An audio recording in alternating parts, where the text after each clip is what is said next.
আজকের গুরুত্বপূর্ণ আঞ্চলিক সংবাদে সবাইকে জানাই স্বাগতম। আজ হলো 24 ফেব্রুয়ারি মঙ্গলবার। আজকের সন্ধ্যার বিশেষ বিশেষ খবর হলো চা শ্রমিকদের ঘর দিতে কেন্দ্রের সম্মতি জানালেন মুখ্যমন্ত্রী হিমন্ত।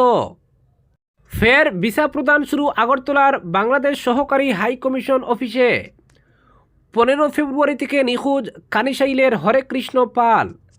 হাইলাকান্দিতে মার্চ মাসের গণবন্টনের সামগ্রী বরাদ্দ।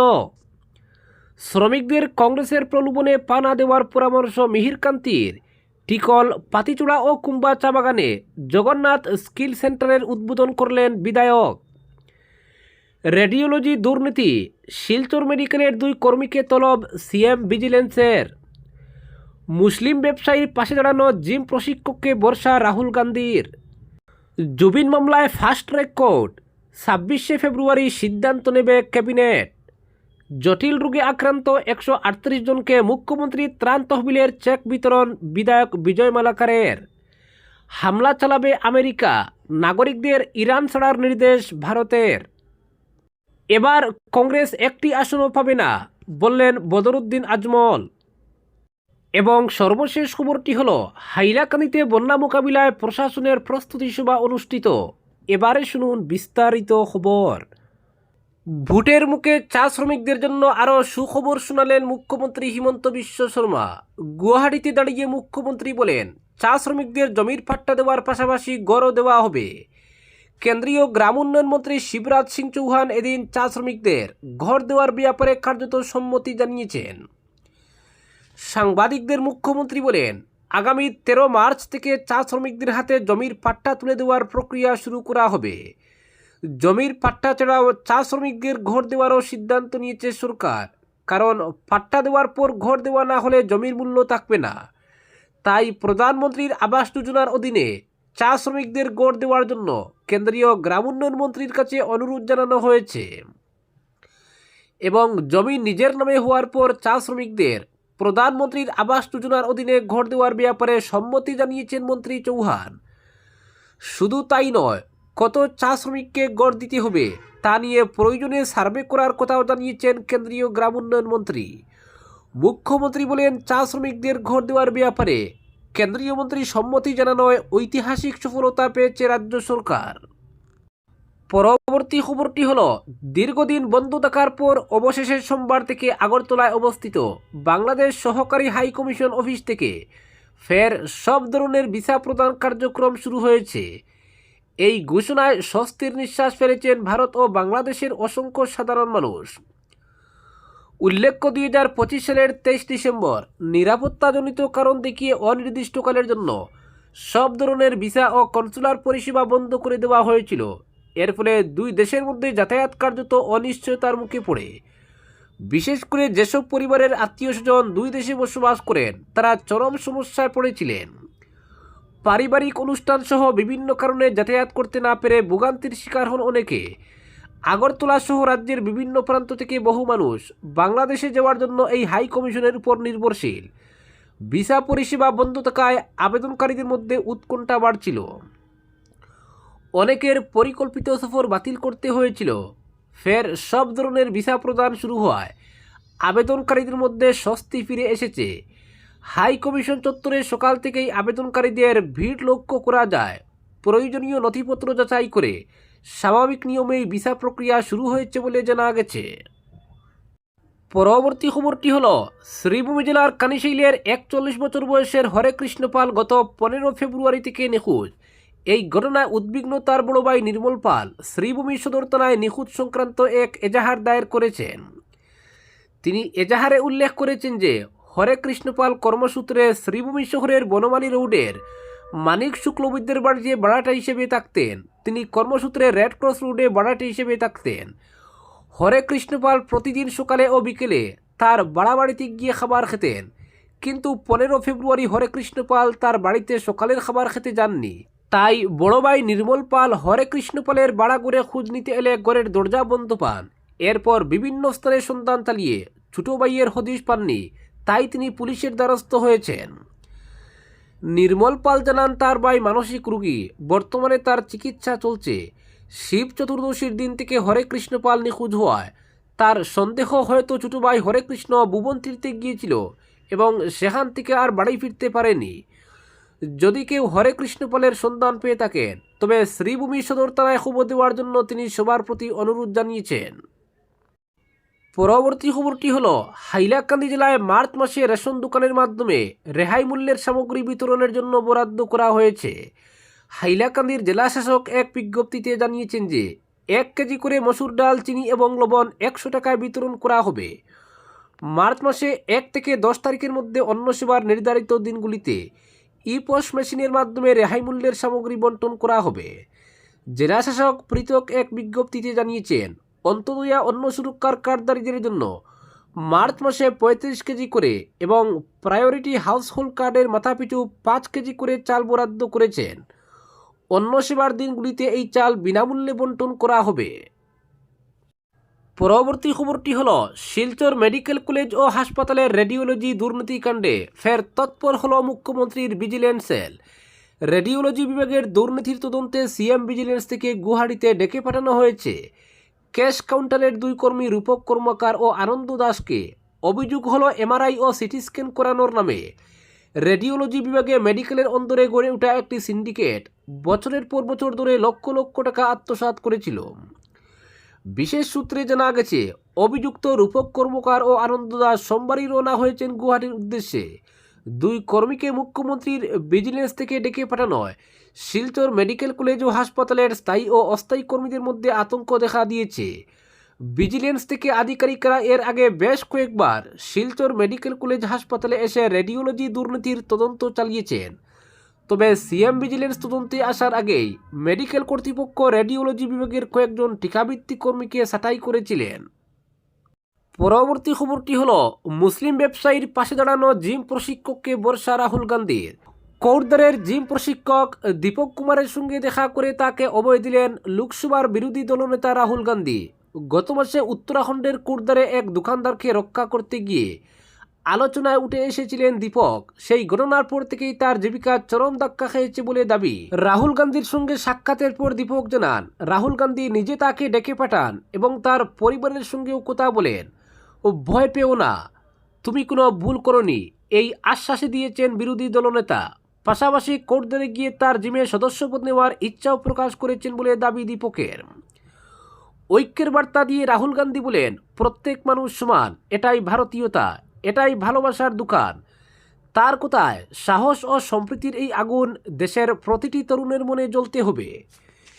দীপক কুমার জানান, ঘটনার পর থেকে তার বড়া করা জিমের সদস্য সংখ্যা ভয়াবহভাবে কমে গেছে। আগে সকাল থেকে সন্ধ্যা পর্যন্ত যেখানে প্রতিদিন প্রায় 150 জন অনুশীলন করতেন, এখন সেই সংখ্যা নেমে এসেছে মাত্র 12 থেকে 15 জনে। ফলে আর্থিক চাপে পড়েছেন তিনি। 26 জানুয়ারি কোটদ্বারের একটি দোকানের নাম বদলানোর দাবি ঘিরে বিতর্কের সূত্রপাত। অভিযোগ, কয়েকজন যুবক দোকান মালিককে নাম পরিবর্তনের জন্য চাপ দেন। তিনি রাজি না হওয়ায় বচসা চরমে উঠে সেই সংখ্যালঘু দোকানের পাশে দাঁড়ান দীপক। পুলিশ জানিয়েছে, দুপক্ষের অভিযোগের ভিত্তিতে এফআইআর দায়ের হয়েছে। পৌরী গড়ওয়ালের এসএসপি সর্বনাশ পনোয়ার জানান, 31 জানুয়ারি কয়েকজন বহিরাগত দীপকের বাড়ির সামনে গিয়ে রাস্তা অবরোধ করেন। পুলিশ স্বতঃপ্রণোদিত হয়ে মামলা রুজু করেছে।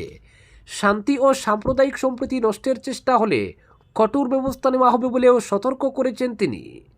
পরবর্তী খবরটি হল, জুবিন মামলায় ফাস্ট ট্র্যাক কোর্ট, 26-এ সিদ্ধান্ত নেবে ক্যাবিনেট। গায়ক জুবিন গর্গের মৃত্যু মামলার শুনানির জন্য ফাস্ট ট্র্যাক আদালত গঠনের দাবি জোরালো হচ্ছে ক্রমাগত। তবে আদৌ মামলাটিকে ফাস্ট ট্র্যাক কোর্টে পাঠানো হবে কিনা সেই সিদ্ধান্ত নেবে মন্ত্রিসভা। মুখ্যমন্ত্রী হিমন্ত বিশ্ব শর্মা জানিয়েছেন, 26 ফেব্রুয়ারির ক্যাবিনেটে এ ব্যাপারে সিদ্ধান্ত নেওয়া হবে।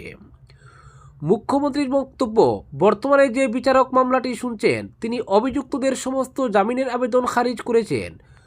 2 জন অভিযুক্ত নিজেদের জামিনের আর্জি প্রত্যাহার করে নিয়েছেন। 3 জনের আবেদন সরাসরি নাকচ হয়েছে। এখন সেই মামলাকে অন্য বিচারকের আদালতে সরিয়ে নেওয়ার তোড়জোড় চলছে। তার প্রশ্ন, যিনি 3টি জামিনের আবেদন খারিজ করেছেন, মামলাটি কি তার কাছেই থাকা উচিত নাকি অন্য আদালতে স্থানান্তরিত হওয়া উচিত? এ বিষয়ে মন্ত্রিসভায় চূড়ান্ত সিদ্ধান্ত হবে। হিমন্ত বিশ্ব আরও বলেন, জনগণ যদি চান তবে ফাস্ট ট্র্যাক আদালতে মামলা হস্তান্তর করতে তার আপত্তি নেই। তবে একই সঙ্গে অভিযোগ তুলেন, একাংশ ইচ্ছাকৃতভাবে মামলাটি অন্য আদালতে পাঠানোর দাবি তুলছে, যাতে নির্বাচনের আগে অভিযুক্তদের জামিন মঞ্জুর হয় এবং তা নিয়ে সরকারকে আক্রমণ করা যায়। মুখ্যমন্ত্রীর কথায় জুবিনের নাম করে পরিকল্পিত রাজনীতি চলছে। একটি নির্দিষ্ট সংবাদপত্র, সংবাদ মাধ্যম এবং কংগ্রেস দল মিলেই এই চক্রান্ত করছে বলেও ইঙ্গিত দেন তিনি, যদিও কারো নাম উল্লেখ করেননি। হিমন্ত দাবি করেন 3 মাসের মধ্যেই অভিযোগপত্র জমা দিয়েছে সরকার এবং এখনও পর্যন্ত কোনো অভিযুক্ত জামিন পাননি, এজন্য কৃতিত্ব প্রাপ্য সরকারেরই। পরবর্তী খবরটি হলো, জটিল রোগে আক্রান্ত মানুষের পাশে দাঁড়িয়ে মানবিকতার দৃষ্টান্ত স্থাপন করলেন বিধায়ক বিজয় মালাকার। রামকৃষ্ণগড়ে একদিকে মুখ্যমন্ত্রীর ত্রাণ তহবিলের চেক বিতরণ, অন্যদিকে নতুন পুলিশ স্টেশন ভবনের শিলান্যাস। এই দুই কর্মসূচিকে কেন্দ্র করে এলাকায় ছিল প্রশাসনিক ও রাজনৈতিক তৎপরতা। দিনের শুরুতে বিধায়কের নিজ বাসভবনে আয়োজিত এক অনুষ্ঠানে কেন্দ্রের বিভিন্ন প্রান্ত থেকে আসা 138 জন জটিল রোগে আক্রান্ত রোগীর হাতে মুখ্যমন্ত্রীর ত্রাণ তহবিলের চেক তুলে দেওয়া হয়। উপস্থিত রোগী ও তার পরিবারের সদস্যদের সঙ্গে কথা বলে বিধায়ক জানান, জটিল অসুখের চিকিৎসা অনেক সময় সাধারণ মানুষের নাগালের বাইরে চলে যায়। সেই বিষয়টি বিবেচনায় রেখেই রাজ্য সরকার বিভিন্ন স্বাস্থ্য সহায়তা প্রকল্প বাস্তবায়ন করছে, যার সুফল ইতিমধ্যেই বহু মানুষ পাচ্ছেন। পরবর্তী খবরটি হলো, মধ্যপ্রাচ্যে যুদ্ধের মেঘ, পরিস্থিতি যেদিকে এগোচ্ছে তাতে আশঙ্কা করা হচ্ছে যে কোনো মুহূর্তে ইরানে হামলা চালাতে পারে আমেরিকা। এহেন পরিস্থিতিতে ইরানে বসবাসকারী ভারতীয়দের দ্রুত দেশ ছাড়ার নির্দেশ দিল দূতাবাস। সোমবার ইরানের ভারতীয় দূতাবাসের তরফে জারি করা হয়েছে বিশেষ নির্দেশিকা। সেখানে বলা হয়েছে, বর্তমানে ইরানে থাকা সকল ভারতীয় নাগরিকদের নির্দেশ দেওয়া হচ্ছে, যেভাবে হোক আপনারা দ্রুত ইরান ছেড়ে বেরিয়ে যান।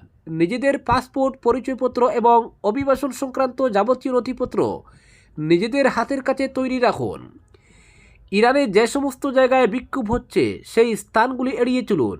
যে কোনো সমস্যায় তেহরানের ভারতীয় দূতাবাসের সঙ্গে যোগাযোগ করতে বলা হয়েছে ওই নির্দেশিকায়। একই সঙ্গে দূতাবাসের তরফে চালু করা হয়েছে হেল্পলাইন নম্বরও। উল্লেখ্য, বিগত কয়েক মাস ধরেই দুদেশের মধ্যে সংঘাত চলছে। সাম্প্রতিক অতীতে ইরানের কাছে সমুদ্রের রণতরী, যুদ্ধবিমান এবং সামরিক সরঞ্জাম মোতায়েন করেছে আমেরিকা। মার্কিন সংবাদ মাধ্যমের প্রতিবেদন অনুযায়ী আমেরিকা সেনা হোয়াইট হাউসকে ইতিমধ্যেই জানিয়ে দিয়েছে যে তারা ইরানে হামলা চালানোর জন্য প্রস্তুত। আপাতত মার্কিন প্রেসিডেন্ট ডোনাল্ড ট্রাম্পের সবুজ সংকেতের অপেক্ষাতেই রয়েছেন তারা। মার্কিন সরকারের উচ্চপদস্থ এক আধিকারিকের কথায়, চলতি সপ্তাহে ট্রাম্প কোনো সিদ্ধান্ত নেবেন কিনা তা এখনও স্পষ্ট নয়। তিনি গোটা পরিস্থিতি গভীরভাবে পর্যালোচনা করছেন। বর্তমানে পরমাণু চুক্তি নিয়েও ইরান এবং আমেরিকার মধ্যে আলোচনা চলছে। ট্রাম্প কার্যত হুঁশিয়ারি দিয়ে আগেই জানিয়ে দিয়েছিলেন, যদি ইরান চুক্তিতে সম্মত না হয় তাহলে যুদ্ধ ছাড়া আর কোনো পথ খোলা থাকবে না। এই পরিস্থিতির মাঝেই এবার ভারতীয়দের দ্রুত ইরান ছাড়ার নির্দেশ দিল দূতাবাস। পরবর্তী খবরটি হলো, নির্বাচনের দিন ঘনিয়ে আসার সঙ্গে সঙ্গে ফের সক্রিয় হয়ে উঠেছেন ইউডিএফের প্রধান বদরুদ্দিন আজমল। কংগ্রেস সহ বিরোধী দলগুলোকে আক্রমণের লক্ষ্য করে নেন তিনি। এদিকে আজমল বলেন, এবারের নির্বাচনে কংগ্রেস একটিও আসন পাবে না। 2021 সালে অখিল গগৈ ও লুরিনজ্যোতি গগৈ উজান আসামে কংগ্রেস দলকে বরবাদ করেছিলেন। এবার হিমন্ত বিশ্ব শর্মার নির্দেশে কাজ করছেন অখিল ও লুরিন মুখ্যমন্ত্রীর এজেন্ট হিসেবে কাজ করছেন বলেও মন্তব্য করেন তিনি। আজমল বলেন, এবার বিধানসভা নির্বাচনে কংগ্রেস একটি আসনও পাবে না। গত পঞ্চায়েত নির্বাচনে কংগ্রেস বহু কেন্দ্রে প্রার্থীও খুঁজে পায়নি। ভূপেন বোরা বিজেপির এ টিম হয়ে কাজ করছেন, সে কথা তিনি 5 বছর ধরে বলে এসেছেন। কংগ্রেসের সঙ্গে মিত্রতা না হওয়ার পেছনেও মুখ্যমন্ত্রীর ভূমিকা রয়েছে বলে উল্লেখ করেন তিনি। বলেন, গৌরব গগৈকে বাদ দিয়ে সব কংগ্রেস নেতা মুখ্যমন্ত্রীর কাছে বিক্রি হয়ে গেছেন। বিরোধীরা বলেন, বদরুদ্দিন আজমলের বয়স হয়েছে। এ প্রসঙ্গে বদরুদ্দিন আজমল নিজেকে বাঘের সঙ্গে তুলনা করে বলেন, বাঘের বয়স হলেও সে শুয়ে থাকলেও বাঘ যখন গর্জন করবে তখন সব পলায়ন করবে। বিন্নাকান্দি কেন্দ্র থেকে তিনি যে এবারের নির্বাচনে অবতীর্ণ হবেন সে কথা উল্লেখ করেন। পরবর্তী খবরটি হলো, হাইলাকান্দি জেলায় আসন্ন বর্ষা মরশুমে সম্ভাব্য বন্যা পরিস্থিতির মোকাবিলায় প্রশাসনের আগাম প্রস্তুতি নিতে আজ হাইলাকান্দিতে জেলা প্রশাসনের বিপর্যয় মোকাবিলা শাখার উদ্যোগে এক সভা অনুষ্ঠিত হয়। জেলা কমিশনার অভিষেক জৈনের পৌরোহিত্যে অনুষ্ঠিত বৈঠকে সব বিভাগকে সম্ভাব্য বন্যায় উদ্ধার ও ত্রাণ কাজের জন্য তাদের নিজ নিজ আগাম প্রস্তুতির রূপরেখা তৈরি করে রাখতে বলা হয়। জেলার সব কয়টি রাজস্ব সার্কেলে অনুরূপ সভার আয়োজন করে উদ্ধার ত্রাণ তৎপরতার জন্য দেশি নৌকা চিহ্নিত করে রাখার নির্দেশ দেওয়া হয়। ডিডিসি নরসিংহ বে সহ জেলার সব বিভাগীয় আধিকারিক এবং সার্কেল অফিসারদের উপস্থিতিতে সভায় গত বছরের বন্যা ক্ষতিগ্রস্ত প্রকল্পগুলি মেরামতি যদি অসম্পূর্ণ থাকে তবে তা অবিলম্বে সম্পূর্ণ করতে সভায় জানিয়ে দেওয়া হয়। আজকের বিশেষ সংবাদ এখানেই সমাপ্ত।